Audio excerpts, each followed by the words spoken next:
తెలంగాణ రాష్ట్రంలో బీసీలంతా ఒకటిగా కలిసి పోరాట దిశగా ముందుకు సాగాలని మిర్యాలగూడలో బీసీ యువజన సంఘం ముఖ్య నాయకుల సమావేశంలో బీసీ యువజన సంఘం రాష్ట్ర వర్కింగ్ ప్రెసిడెంట్ తిరుమలగిరి అశోక్ మాట్లాడుతూ తెలంగాణ రాష్ట్రంలో అత్యధికంగా బీసీలు ఉన్నప్పటికీ ఇప్పటివరకు ఉమ్మడి ఆంధ్రప్రదేశ్లో కానీ తెలంగాణ రాష్ట్రంలో కానీ ఇప్పటివరకు ఏ ఒక్క బీసీ కూడా ముఖ్యమంత్రి కాలేకపోయారని ఆవేదన వ్యక్తం చేశారు. బీసీలను ఓటు బ్యాంకుగానే చూసే కొన్ని రాజకీయ పార్టీలకు త్వరలోనే బీసీ ఉద్యమం ద్వారా తగిన గుణపాఠం చెప్తామని ఆయన హెచ్చరించారు. ప్రత్యేక తెలంగాణ రాష్ట్ర తరహాలో త్వరలో తెలంగాణలో మరో బీసీల ఉద్యమం ప్రారంభమవుతుందని, ఈ ఉద్యమానికి బీసీలందరూ పార్టీలకు అతీతంగా ముందుకు వచ్చి బీసీ ఉద్యమాన్ని బలోపేతం చేయడమే కాక మన హక్కులను మనం కాపాడుకోవాలని ఆయన హితవు పలికారు. ఈ కార్యక్రమంలోని బీసీ యువజన సంఘం జిల్లా ఉపాధ్యక్షుడు ఎర్రబెల్లి గంగాధర్, అనిల్, గోవడ కిరణ్, సైదులు, మహేష్, నరేష్, వేణు, సురేష్ తదితరులు పాల్గొన్నారు.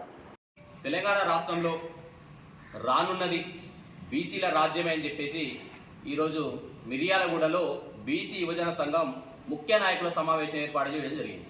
ముఖ్య ఉద్దేశం ఏంటంటే ప్రత్యేక తెలంగాణ రాష్ట్ర ఉద్యమంలో ప్రతి కుటుంబం నుంచి ప్రతి ఒక్కరు కదిలి ప్రత్యేక రాష్ట్రం వస్తే నా కుటుంబంలో ఎవరికి న్యాయం జరుగుతుందని చెప్పేసి కూడా ప్రతి ఒక్కరు కూడా తెలంగాణ రాష్ట్రం కోసం కూడా వారి వారి కులవృత్తులను తీసుకుని ఉద్యమం చేసిన చరిత్ర ఈ తెలంగాణ రాష్ట్రానికి ఉంది.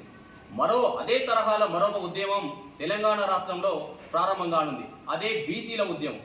ఏంటంటే గత ఎన్నో సంవత్సరాలుగా అట్టడుగున ఉన్నటువంటి బడు బలహీన వర్గాలకి అధికారం కావాలని చెప్పేసి బడు బలహీన వర్గాల ఆశాజ్యోతి బీసీ సంక్షేమ సంఘం జాతీయ అధ్యక్షుడైనటువంటి ఆర్ కృష్ణయ్య గారు కూడా రాజ్యసభ సభ్యత్వానికి కూడా రాజీనామా చేసిన సందర్భం ఈరోజు. అధికారం ఇంకా 4 సంవత్సరాలు ఉన్నప్పటికీ కూడా నా బీసీల అభ్యున్నతి నాకు ముఖ్యమని చెప్పేసి ఈరోజు బీసీ సంక్షేమ సంఘం జాతీయ అధ్యక్షులు రాజ్యసభ సభ్యత్వానికి కూడా రాజీనామా చేసిన చరిత్ర మన బీసీ సంఘం జాతీయ అధ్యక్షులు ఆర్ కృష్ణయ్య గారికే దక్కుతుంది. ముఖ్య ఉద్దేశం తెలంగాణ రాష్ట్రంలో అత్యధికంగా ఉన్నది బీసీలే. సమగ్ర కుటుంబ సర్వే అవగాహన మీ దగ్గర ఉన్నది, గత ప్రభుత్వం దగ్గర ఉన్నది. ఈ రోజు వరకు కూడా బీసీలకి ఏ రాజకీయ పార్టీ కూడా సముచిత స్థానం కల్పించడంలో పూర్తిగా విఫలమైందని చెప్పేసి కూడా మేము ఈ సందర్భంగా డిమాండ్ చేస్తా ఉన్నాం. ఎందుకంటే మీకు కేవలం బీసీల ఓట్లే కావాలా? బీసీల అభ్యున్నత, బీసీల రాజకీయ చైతన్యత, బీసీల విద్య, బీసీల ఉద్యోగం, బీసీల రాజకీయ ప్రమోషన్లు, విద్యా ఉద్యోగాల ప్రమోషన్లు మా బీసీలకు ఇస్తానికి మీరు ఎందుకు ఇంత చిన్న చూపు చూపిస్తున్నారు బీసీలు అని చెప్పేసి కూడా మేము హెచ్చరిస్తా ఉన్నాం.